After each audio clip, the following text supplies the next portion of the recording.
सत साहिब सतगुरुदेव की जय। बंदी छोड़ कबीर साहिब जी की जय। बंदी छोड़ गरीबदास जी महाराज जी की जय। स्वामी राम देवानंद जी गुरु महाराज जी की जय हो।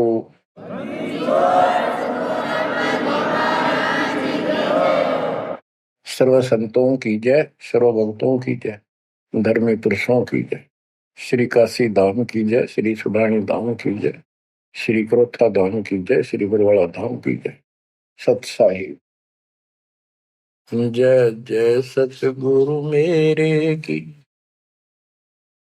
जय जय सतगुरु मेरे की सदा साहेबी सुख से बसियो अमरपुरी के डेरे की।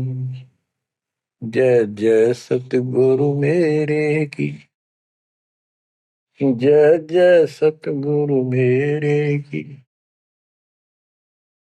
सदा साहेबी सुख से बसियो सत्यलोक के डेरे की। सदा साहेबी सुख से बसियो सत्यलोक के डेरे की। निर्विकार निर्भय तू ही और सकल बेमान जी साधो और सकल बेमान सब पर तेरी साहिबी सब पर तेरी साहिबी तुझ पर साहिब ना निर्विकार निर्भय। बच्चों, परमपिता परमात्मा कबीर जी की असीम रजा से आज आप अपने घर की जानकारी प्राप्त कर पाए हो। ये सामान्य बात नहीं है जो दास आपको बता रहा है, क्योंकि आपने कभी सुनी नहीं थी। ये बातें कहीं स्वप्न भी नहीं था कि ऐसा भी कुछ है। जब तक इस गंदे लोक में हम जिसको सुख मान रहे हैं, हम आखिरी दुख मानते हैं मृत्यु को, या फिर उस रोग को जो जानलेवा है। बस उसके बाद कितना कष्ट आ जाओ हम उसको दुख नहीं मानते, क्योंकि हम अभ्यस्त हो गए। इस कष्ट को झेलन की आदत बन गई।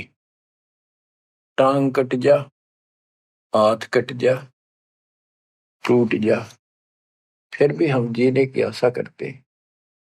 और बात भी सही है, वे क्यों तो जन्म हुआ था, फिर मृत्यु क्यों हो रही है। हम और सब कष्ट को स्वीकार करने के तैयार हैं, लेकिन मौत अच्छी ना लगती। हाँ, मौत को जब सरेंडर करते मौत के लिए, जब कति महादुखी हो जा, शरीर कति नष्ट हो न हो, कंडम हो जा, उठा जाना बैठा जा, सांस भी साबित ना हो, हम स्वयं जब मानते हैं ये भगवान इसका अच्छा तो मर जावा। वो तो है ही, मरना तो है ही, मरे भीगा, लेकिन मरने के बाद कौन सा सुख होगा। फिर कुत्ता बन गया, गधा बन के कीड़े पड़ गए, वहां कौन संभालेगा। तो ये अभी हमें ये ज्ञान था नहीं, ये ऐसी दुर्गति हो क्यों रही। आपको दास बार बार बताता है, मनुष्य जीवन उन्हीं को मिलता है जो बहुत ही पुण्यकर्मी होते हैं।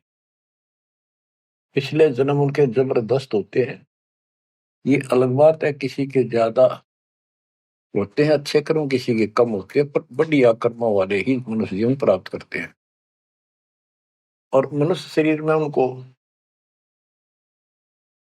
सुविधाएं भगवान देता है जो एक मानव को मिलती है। जिनके पास पैसे ज्यादा हैं वो ज्यादा बकवास करते हैं। कार ले ले, कोठी बन गई, और भी कोई 10-5 प्लाट खरीद ले, यानी भक्ति की तरफ नहीं जा सकते बाबा। या जो कति दुखी है, हैंड टू माउथ है, यानी समय पर रोटी ना मिलती, वो भगवान के लिए जागा कहाँ। उसको सारा दिन रोजगार की समस्या समस्या पर समस्या रहती है। तो कहने का भाव ये है कि जब तक हम थोड़े बहुत सुखी नजर आते हैं, जिस गंदे सुख को सुख मान रहे हैं, तब तक हमें भगवान की कभी जरूरत नहीं। ये तो ये ज्ञान हो या फिर कष्ट आना शुरू होता जब भगवान याद आता है, उसके लिए परमात्मा कहते हैं कबीर साहब, कबीर दुख में सुमन सब करें सुख में करे न कोई, और जय सुख में सुमन कर ले तो दुख का एक हुआ। कबीर सुख में सुमन किया नहीं दुख में करते याद, कहे कबीरता दास की कौन सुने फरियाद। सुख में तो करा नहीं, जब कैर टूटने लग गया चारों तरफ से, कैंसर डिक्लेयर होगी, सांस साबित नहीं आंदा, कई कर्म हीनता फिर भी नहीं मानते कि नाम ले लो और भक्ति कर लो, गला ना देखी जाएगी। उनके इतने कर्म कमजोर होते हैं, संस्कार माड़े होते हैं, खराब होते हैं। थोड़े बहुत कष्ट होकर भी यदि परमात्मा की तरफ लग पड़े, चल पड़े, उसका नाम ले ले, तो भी सहारा देना शुरू कर देता था। बड़ा दयालु है। अब भक्ति से सब दूर हो चुके हैं, और जो करते हैं वो पिछले संस्कारी हैं, उनको रास्ता ठीक नहीं मिलता, वो शास्त्र विधि त्याग कर मनमाना आचरण करने पर लगे हुए हैं।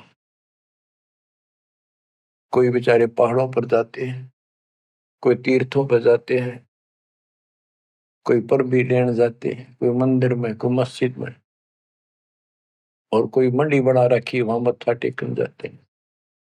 यानी उनको चाह भगवान की है पर रास्ता ठीक नहीं। अब जैसा आपने प्रसंग सुना कि पांडव यज्ञ अश्वमेध में एक का पाया साध, गरीब गोरख से ज्ञानी गणे सुखदेव जति जहान, सीता सी बहु भारिया, बहुत पत्नियां मिल जाएंगी सीता जैसी, अपने धर्म कर्म पे साफ सुथरी रहने वाली। संत दूर स्थान, कहते हैं पांडव यज्ञ अश्वमेध में एक का पाया साध, 33 करोड़ जहाँ थे देवता, 88,000 ऋषि, 12 करोड़ ब्राह्मण, 9,84,000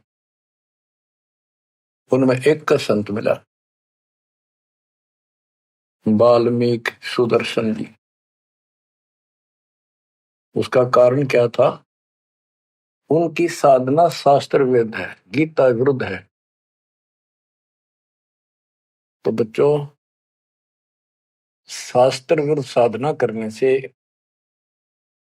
साधक को कोई लाभ नहीं होता। गीता अध्याय 16 श्लोक 23 में स्पष्ट किया है कि जो शास्त्र विधि को त्याग कर अपनी इच्छा से मनमाना आचरण करते हैं, लोक वेद के आधार से साधना करते हैं, उनको न तो सुख होगा और न उनकी गति होगी, यानी मोक्ष, और न ही उनका कोई कार्य सिद्ध होगा, सिद्धि प्राप्त होगी। इन तीन वस्तुओं के लिए, तीन पदार्थ के लिए हम भक्ति करते। घर में सुख हो, शरीर में सुख हो, कार्य सिद्ध हो, ऐसी भक्ति करें कि जिसे सिद्धि प्राप्त हो, जिसके सहारे हम ऊपर जावें। जैसे सुखदेव के पास एक आकाश में उड़ जाने की सिद्धि थी, और हमारे परमात्मा कहते हैं जो हम भक्ति दे रहे हैं इसमें 24 सिद्धि आ जाएंगे। इन 24 की 24 को भी कहीं यूज नहीं करना, उसका प्रयोग नहीं करना। ये उनमें एक सिद्धि आकाश से उड़ जाने की भी होगी। एक सिद्धि आकाश से उड़ जाई, एक सिद्धि जल पैर न लाई, एक सिद्धि कुछ खावे न पीवे, एक सिद्धि जो बहुत जीवे। ये कई कई दिन नहीं खाते पीते तो वो एक सिद्धि होती है। गरीबदास जी कहते 24 को ना मन चावे सो हंसा सतलोक सदावे। तो कहने का भाव ये है कि ये सब शास्त्र विरुद्ध साधना करने वाले हैं, और अमीन ने जबरदस्त महात्मा मानना थे। ये ऊपर का दिखावा ऐसा गजब का करते हैं, सामान्य व्यक्ति को क्या पता आपको भी पता नहीं था इस ज्ञान के सुनने से पहले, ये साधु हमने भगवान दिखाई देते और माथा टेका थे, इन्हें प्रणाम किया करते, इनको खूब दान भी देते थे। ये पता चला ये तो डले डोहा थे। गरीब डंब करे डूंगर चढ़े, अंतर जीनी जूल, जग जाना ये बंदगी करे, ये वो वसूल। ऊंचे से स्थान पर बैठते हैं ताकि दूर तो दिखे कि महात्मा तपस्या कर रहे हैं, या पहाड़ों पर चले जाते हैं। क्यों लोग भी भटक रहे हैं भगवान के लिए, साधु मिल जाए, कोई आशीर्वाद दे दे, घर में बरकत हो जाए, नो हो जाए, नो हो जाए, तो आशीर्वाद लेने जाया करते। और वो जंगलों में साधुओं ने ढूंढा करते, तो वो छोटा मोटा आशीर्वाद दे भी देंगे, थोड़ी बहुत राहत मिल भी गई तो मोक्ष तैनो का नो रह गया। गरीब डंब करे डूंगर चढ़े, अंतर जीनी झूल, जग जाने बंदगी करे, भक्ति करे, ये वो असूल वो।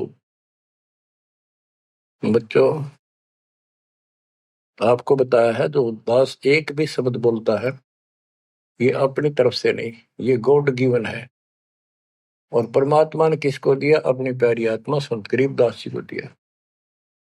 उनके द्वारा अमर ज्ञान लिखवाया गया है, वो आपको सुना रहा है दास।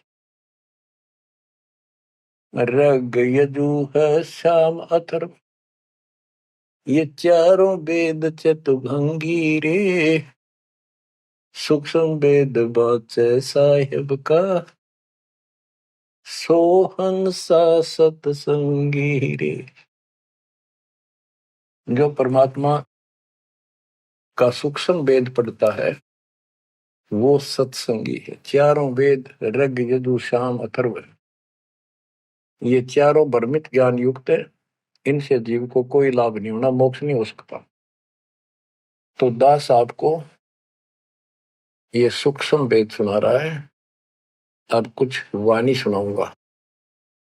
ये माया का ग्रंथ है। एक बाल्मीकि नीचे कुल साधु, जिन संख पंचायन पूरे न दू। एक बाल्मीकि जाति का, जिसको तुम नीचे कुल को मानते थे, वो था साधु जिसने वो पंचायन शंख बजा दिया। और गिनो माया के पुता, ब्रह्म जोगनी सब हित उता। ये बाकी ये माया के पुजारी, इनके पास यथार्थ भक्ति नहीं थी। चंद सूर केतक साई, जिनके आगे ये बड़े गदाई। नूरी दीपक धरे चिरागा, काल करंजन को उठ लग गया। नूरी अंग विनस है भाई, माटी के किस गिनती माई। कि ये ब्रह्मा विष्णु महेश्वर का नूरी शरीर है, हल्का सा नूर का। इन देवताओं का नूरी शरीर है, ये नकली नूर है, असली नूरी शरीर सतलोक में है। काल ने दुर्गा के माध्यम से यहाँ उस सतलोक वाली सारी डुप्लीकेट वस्तु बनवा रखी है। कति नो किनो मिलते जुलते स्त्री पुरुष ऐसे ही है, और लेकिन वहां ओरिजिनल शरीर है, बिल्कुल अविनाशी शरीर है। यहाँ कहते ब्रह्मा विष्णु महेश के नूरी शरीर है।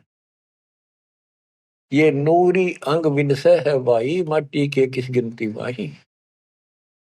जब ये ब्रह्मा विष्णु महेश जैसे मरेंगे तो ये मिट्टी के जो हमारे हैं, तुम्हारे मनुष्य के, ये कौन से खाते में है कि तुम ना मरोगे। और फिर क्या कहते हैं? ऐसे भ्रम ना भूलो लोई, इनकी ओट न उभरे कोई। जिनकी देवताओं की, ब्रह्मा विष्णु महेश की, देवी की, काल की तुम आड़ ले रहे हो, शरण लिए बैठे हो, ऐसे भ्रम न भूलो लोई, इनकी ओट न उभरे कोई।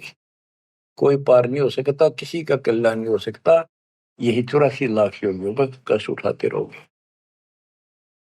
अब क्या कहते हैं? या तो 56 कोटि सहारे, और करी ठगोरी क्षण में मारे। 5 तत्व त्रिगुण की पूर्णी, आवे ब्रह्मा विष्णु महेश्वर जो। ये ब्रह्मा विष्णु महेश भी जन्म मरण के अंदर आवेंगे। बच्चों, यदि आपको पहले तैयार ना कर रखा होता ना सारे प्रमाण देके, तो आप कतई नहीं सुनते। अगले दिन आप कतई कान का नहीं लाते यूट्यूब के चैनल को, जो कहो झूठ बोल रहा है। और आज आपके घीसा गल है कि गजब अजब कति साची सारी। और ये 300 वर्ष पहले संत गरीबदास ने लिखे कदर गए थे। उन्होंने प्रचार नहीं किया, उनको पता था कि इस ग्रंथ ना और पाट देंगे जय ईब गणा प्रचार कर दिया था। आग ला देते इसका पहले, जो इतना गहराई से कोई बतानिया होता था। और अब ओए होए, ये जो दिल करता है सुने जावा कितनी गजब की सच्चाई, और पढ़े जावा। देखो बच्चों कितना अंतर हो गया। अज्ञान के कारण हम अपने खजाने न छोड़े फिरा थे। चारों युग में संत पुकारे को कहा हम हेल रे, हीरे माणिक मोती बरसे ये जग चुगता ढेल रे। हम डले इकट्ठे करा थे, डले कंकर शास्त्र विरुद्ध साधना करके। और ये हीरे माणिक मोती है, ये है वह सच्चाई रूपी हीरे मोती, ये वर्षन लायक रहे। और सच्ची भक्ति आप क्या बताते हैं, ऐसे भ्रम ना भूलो लोई, इनकी ओट न उभरे कोई। यादो 56 कोटि सहारे, करी ठगोरी छन में मारी। अब सुनो, यादो 56 कोटि सहारे, करी ठगोरी छन में मारी। 5 तत्व त्रिगुण की पुनी, आए ब्रह्मा विष्णु महेश्वर जूनी। देखो काल का जाल कितना भयंकर है। गरीब दुर्वासा को पेता, समझन आई नीचे। 56 करोड़िया दो कटे, मची रुद्र की कीचे। गरीबदास जी कहते दुर्वासा तपस्या कर कर परमाणु बम बन गया, सिद्धियां बढ़ गई, वचन की शक्ति आ गई। यादों के अंदर एक अभिमान हो गया था कि हमारे साथ श्री कृष्ण जी हैं। इसने चाणूर मार दिया, कंस मार दिया, जरासिंह मार दिया, काल्यवन मार दिया, और केसी मार दिया। तो इस प्रकार ये नो सोच बैठे थे कृष्ण तो ऊपर कोई नहीं, और थारा कोई कुछ नहीं बिगाड़ सकता। जब उनको ये पता चला यादों को, दुर्वासा जी श्री कृष्ण जी के आध्यात्मिक गुरु भी थे, और वो द्वारका की बनी में बैठ के जाके, बनी होती है गांव के चारों तरफ, शहर के चारों तरफ जंगल होता था, अच्छे सुंदर वृक्ष होते थे, बहुत बड़े बड़े पीपल वृक्ष नीम, सब गांव के चारों तरफ। इतने पहले समझदार व्यक्ति होते थे, और चारों तरफ गांव के नीम पीपल और बड़, तीन तो हमने देखे खूब चारों तरफ होते थे। उनसे ऑक्सीजन गांव में जाती थी, किधर की हवा चलो सारी ऑक्सीजन जाती थी। तो उसका एरिया कम से कम आधा किलोमीटर का होता, और पूरे गांव के चारों तरफ होती थी। उसको बनी बोलते थे। उसमें छोटे मोटे बोझले भी होते थे, जिनकी आठ में फ्रेश उड़ जाया करते थे लोग, साथ में तालाब होते थे। तो क्या बताते हैं कि बनी में बैठ गया दुर्वासा जी आके, और द्वारका के अंदर ये बात फैल गई कि दुर्वासा जी बड़े पहुंचे हुए संत है, ऋषि हैं, भूत भविष्य वर्तमान की तीनों काल की जानते हैं। तो जवान जवान बच्चे थे, जिसमें श्री कृष्ण का पुत्र प्रद्युम्न भी था। उनके मन में यह आई, भाई दुर्वासा की परीक्षा लेते हैं, देखते हैं कैसा भूत भविष्य की जानता है। उन्होंने स्कीम बनाई, एक लड़के का पेट पे लोहे की कढ़ाई बांध दी छोटी सी, और गुजरियां वाले लड़कियां वाले कपड़े पड़ा दिए, मुंह पर घूंघट डाल लिया करते पहले, पूरा स्वांग कर दिया लड़की का, ले गए गर्भवती लड़की का। 5-7 और थे बच्चे, बच्चे तो क्या थे, अच्छे शादी हो रही थी उसकी, प्रद्युम्न की भी। तो वहां बच्चे भी हो रहा था उसका, अनिरुद्ध जैसे। दुर्वासा जी से जाकर उन्होंने कहा, हे महाराज, आप तीनों काल की जानते हो, त्रिकालदर्शी हो। ये व्यक्ति है, ये इसकी पत्नी है। इनके 10-12 वर्ष में भगवान ने दया करी है, इसका आश्रय ही है। और ये उतावले हो रहे हैं, ये पूछ लो भाई बेटा होगा बेटी। दुर्वासा ने देखा दिव्य था, गुस्सा में होगा, लाला कर ली, अब ये तो मजाक करते हैं तेरा। तो गुस्से में आगे कहने लगा, या दो कुल का नाश होगा इससे, जो गर्भ है इससे। इस बात से जब गुस्सा हुआ तो भाग गए बच्चे। सारी नगरी में बात फैल गई कि बच्चों ने मजाक कर दिया और दुर्वासा ने श्राप दे दिया या दो कुल का नाश होने का। तो उनको पता था, नगरी वालों को, श्री कृष्ण जी हमारे सिर पर कौन क्या बिगाड़ सकता है। फिर भी दुर्वासा का डर भी घना था, इसलिए श्री कृष्ण जी के पास गए और सारी बात बताई कि भगवान, बच्चा ने मजाक कर दिया, गलती तो है इनकी, और दुर्वासा जी ने श्राप दे दिया, समाधान बताओ। कृष्ण जी बोले, भाई दुर्वासा से माफी मांगो जाकर, इन बच्चा ने भी ले जाओ, उनके चरणों में डालो। ऐसा ही किया गया। दुर्वासा बोला, मेरा वचन मुख से निकल गया, वापस नहीं होता, ये नहीं ले सकता मैं, जाओ। वो आगे, अब सुनते रहियो, इस एक कथा से कितनी बात निकलेंगी, जहां हमारा भूल ला रखी थी इन्होंने। कृष्ण जी के पास आए, बहुत ज्यादा दुख हो गया, सारी नगरी में उस दिन भोजन नहीं बना, इतने दुखी हो गए। श्री कृष्ण जी के पास फिर गए जी, उन्होंने कहा है कि अब मैं कुछ नहीं कर सकता, मेरे मुख से निकल गया सो निकल गया। श्री कृष्ण जी बोले, कैसा करो, ये जो कपड़े बांध रखे थे ना, गाबा ऊपर, कढ़ाई के ऊपर रुई राई थी, और फिर नीचे कढ़ाई थी, कढ़ाई न तो घिसा के कति चूरा कर दो उसको, इन कपड़ों को फूक के और वहां डालो प्रभास क्षेत्र में, दूर यमुना के किनारे। तो उन्होंने सब ने जाकर वो कपड़े, उस लड़की का रूप बना था, वो फूक फाक दिए, दरिया में बहा दिए, और वो कढ़ाई के सान ला के नंबर ला दिया उनके। सारा दिन लगे रहे, पत्थर पे घिसाएंगे, वो चूरा वहीं पडारा किनारे बजाता रहा। एक कड़ा किसी को दे दिया, भैया तेरी ड्यूटी कई दिन में घिसा। कड़े जो पकड़न के होते हैं ना कढ़ाई के, वो और तो घिसा दिया, वो एक कड़ा उस आलसी पर घिसा को नहीं, थोड़ा बहुत घिसा, वो बहुत सारा रह गया, उसने लोगों ने फेंक दिया।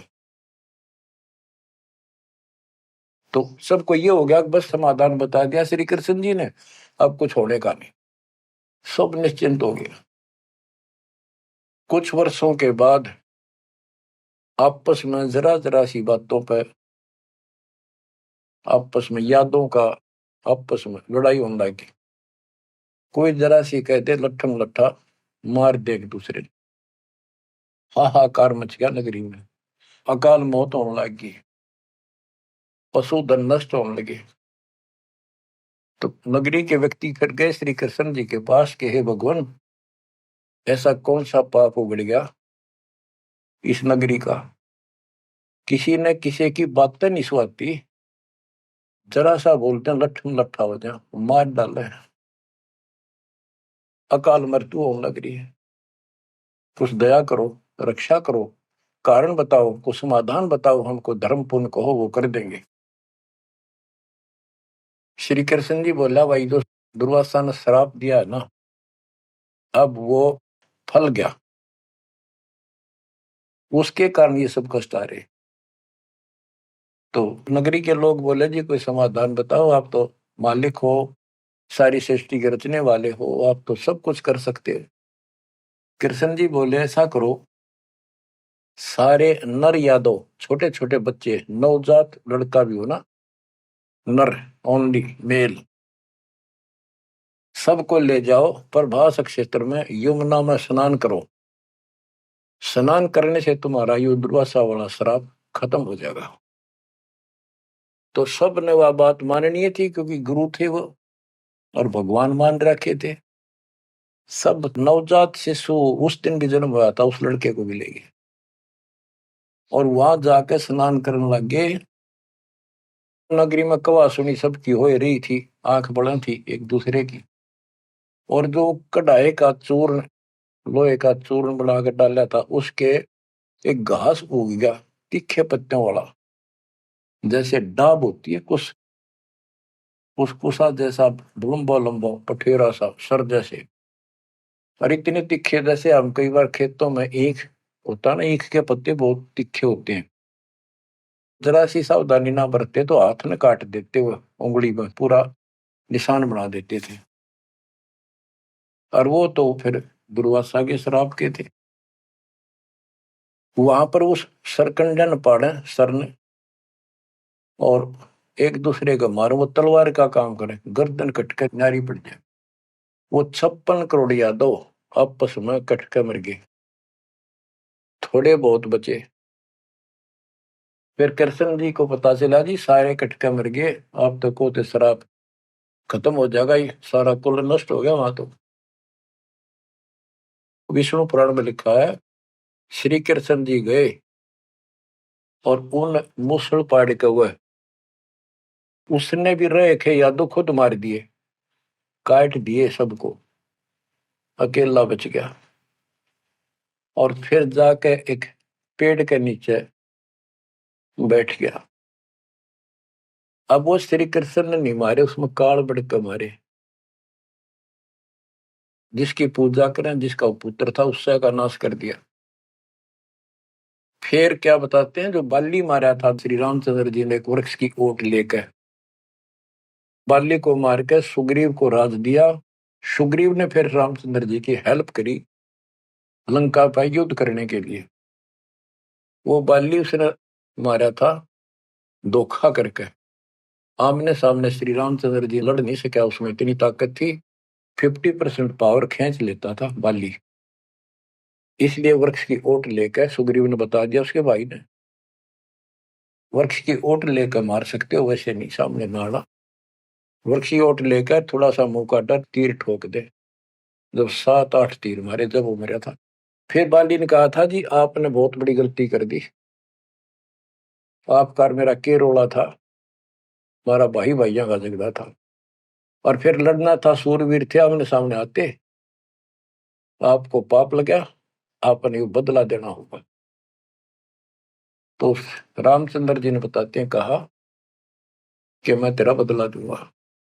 श्री कृष्ण रूप में श्री राम जन्मे, और वो ये बाली एक बालिया नाम का शिकारी बना। अब क्या था, वो जो एक कड़ा बच्चा था, पूरा घिसा नहीं, वो एक मछली ने खा लिया, कोई खाद्य पदार्थ समझ के, वस्तु समझ के, और वह मछली पकड़ ली उसने, उस शिकारी ने, बालिए ने। उसने जब वह काटी मछली, तो उसमें तो चपकीली धातु निकली। वो ले गया सुनार के पास, उसने सोची कोई चांदी दिखा है। सुनार बोला लोहा बहुत गजब का है, चांदी नहीं है। लोहार के पास ले गया, लोहार से कहा कि इसका यू तीर बना दे मेरा, जहर में बुझा के, तो इसको विशेष रखूंगा, अलग से कोई भयंकर जानवर आ गया, शेर शार, तो उसको मार दूंगा अपने जीवन रक्षा के लिए। तो उसने वो तीर बनवा लिया उस कड़े का, जहर में बुझवा कर, पॉइजन में, पॉइजन युक्त करवा लिया। वो बालिया नाम का शिकारी सारे दिन से भटक रहा था, उसको शिकार नहीं मिला। और श्री कृष्ण जी वृक्ष के नीचे लेटे हुए थे, और उसने अपने एक घुटने पर दूसरा पैर रखा था, तलवार सामने दिखाई देता, उसमें पद्म था, और पद्म चमक रहा था, खूब उसकी रोशनी होती है पद्म की, जैसे 100 वाट का बल्ब हो। अब शिकारी ने देखा उस झुरमुट टहनी नीचे तक टिकी हुई थी वृक्ष की, तो अच्छी खासी बढ़िया सी छाया थी, आराम से वो लेटा हुआ था गर्मी से बचाव के लिए। तो उसने दूर से देखा कि ये मृग बैठा है, हिरण की आंख चमका है, इधर से जाऊंगा तो ये भाग जाएगा, सारा दिन का कोई शिकार मिला नहीं है, खाली जाऊंगा तो फिर खाऊंगा क्या। उसने वहीं से वो विषाक्त तीर मार दिया, पॉइजन युक्त, जहर से बुझा हुआ तीर चला दिया, तो पैर में लग गया आके सीधा उस निशाने पे, पद्म के पास। कृष्ण जी पीड़ा के कारण कर रहे, मर गया रे, मार दिया रे, किसने मार दिया? तो वो शिकारी घबरा गए, तो आदमी मर गया। जल्दी जल्दी चलकर देखा तो ये तो कृष्ण जी है, द्वारकाधीश, सिर पर मुकुट है। तो उसने हाथ जोड़ के माफी मांगी, हे राजन, मेरे से धोखा हो गया, और मैंने सोचा ये आपके पैर में कोई चमकीला वस्तु लगी है, पदार्थ। मैंने सोचा ये मृग की आंख से, और यूं तो जहर से बुझा हुआ तीर था। मालिक, बच्चों को भी माफ कर दो। श्री कृष्ण बोले, भाई कोई बात नहीं, यूं तेरा मैंने बदला दे दिया, तेरा दोष नहीं है, ये होना ऐसे ही था, पूर्व निर्धारित था। तो बालिया बोला, हे भगवान, आप राजा और मैं एक निर्धन व्यक्ति, जंगल में भटकने वाला, आपका और मेरा के हिसाब किताब, क्या बदला हो सकता है? तब श्री कृष्ण जी कहते, भाई तू बाली था, बड़ा बलवान था, सुग्रीव का भाई था, और मैं रामचंद्र रूप में अपनी पत्नी की खोज में भटक रहा था, और तेने अपने भाई को दुखी कर रखा था। उसने मेरे से वायदा किया, सुग्रीव ने, तेरी मदद कर दूंगा, मेरे भाई तो मेरा राज दिला दे। तने सीधे हाथों दिया नहीं तो युद्ध करना पड़ा, वृक्ष की ओट लेकर मैंने तू मारा, वैसे नहीं मार सकता था, वो मेरे से गलती बनी थी, धोखे से मारा तेरे, आज तूने भी मुझे धोखे से मार दिया, मैंने अपना बदला दे दिया, अब तू जा, और हो सके तो पांडवों को बता दे जाके, मेरे रिश्तेदारों को, कि ऐसे ऐसे हो गया, सारा यादव को लड़का मर गया, श्री कृष्ण भी अंतिम सांस गिराए। इतने में कुदरती, सारा खेल काल का, वो कुदरती आगे पांचों पांडव कुशल मंगल पूछने के लिए रिश्तेदारों में यहाँ जाते रहते हैं। पता चला नगरी सारी कटका मरी पड़ी है, इधर उधर खोजा, उस बालिए ने बता दिया, उस पारधी ने, शिकारी ने बता दिया, आप किसने खोज रहे हो, कौन हो? वो बोले, हम पांडव हैं, श्री कृष्ण के हम रिश्तेदार हैं, और ये तो नाश हो गया, श्री कृष्ण जी भी ना पाया। उसने बता दिया, ऐसे उस वृक्ष के नीचे पड़ा है वो, अपनी ना बताई गलती के, देखो कितने नौका कहो तो खिस गया, वो वहां आ गए। तो श्री कृष्ण जी से उन्होंने पूछा, जी क्या कारण हो गया? तक वही ऐसे ऐसे बच्चा ने मजाक कर दिया था, दुर्वासा ने श्राप दे दिया, या तो होनहार थी और होनी थी।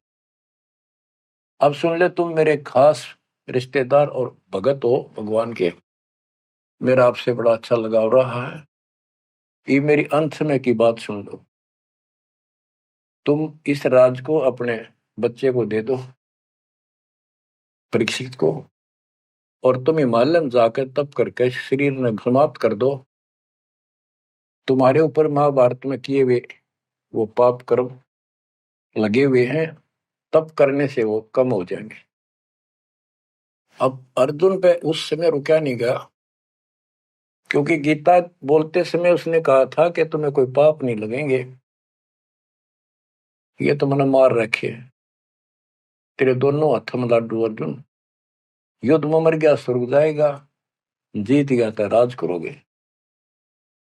उस समय अर्जुन बोला, भगवान आप पश्चात ऐसी परिस्थिति में हो, अब ये बात मैंने बोलनी नहीं चाहिए, लेकिन ये परिस्थिति पहले भी आई थी, जब आपने मेरे भाई युधिष्ठिर को दुखी होते को देख के, हमने जो बताया था कि इसको बड़े भयंकर स्वप्न आ रहे हैं, कष्ट है, सारी रात जागता रहता है, खाता नहीं पीता नहीं, बड़ा कष्ट में है, तो आपने बताया था कि तुम्हारे ऊपर वो पाप है जो तुमने महाभारत में बंधुघात किया था, उसके कारण ये कष्ट आया है।